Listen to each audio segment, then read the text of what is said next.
भक्त के लिए भी बड़े सौभाग्य की बात होती है कि दुनिया में कोई ऐसा भक्त हो जिसके लिए भगवान रोए। प्रहलाद जी जैसे ही पहुंचे, भगवान ने प्रहलाद को देखा।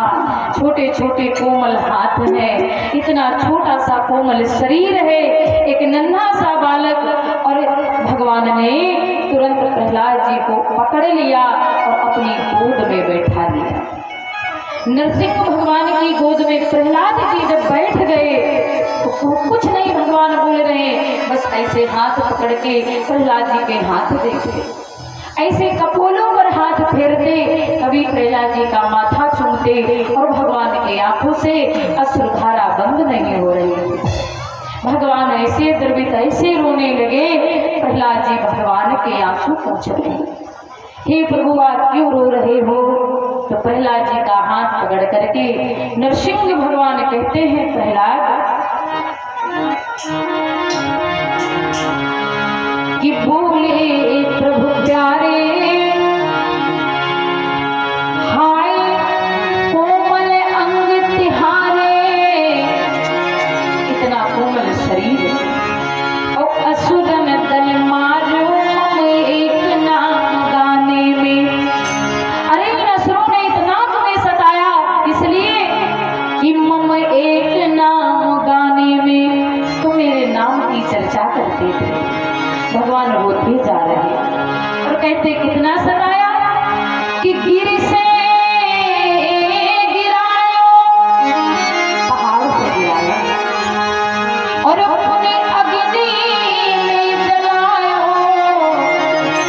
भगवान रोने लगे, आज नरसिंह भगवान रोने लगे, तुम्हें पहाड़ों से गिराया, अग्नि में जलाया, कि गिर से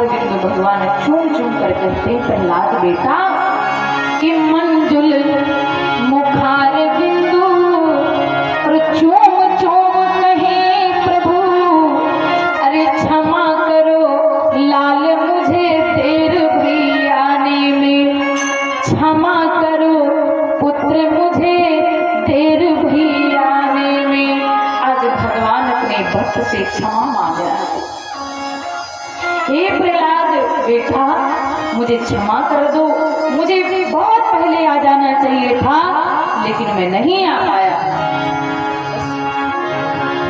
आज भगवान के नेत्रों से गिरे हुए आंसू प्रहलाद जी नन्हे नन्हे हाथों से पोंछ रहे थे। भगवान नरसिंह ने कहा, प्रहलाद बेटा कुछ मांग लो। प्रहलाद जी ने कहा, हे भगवान मेरी कोई इच्छा नहीं है।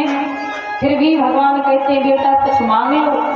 प्रहलाद जी ने कहा, प्रभु अगर कुछ जीवन में देना है तो इतना दे दो कि जब तक जीवन में ये शरीर रहे तुम्हारा कभी नाम ना भूलूं, तुम्हारी भक्ति हमारे जीवन पर्यंत रहे, तुम्हारी भक्ति कभी हमारे हृदय से बाहर ही ना जाए।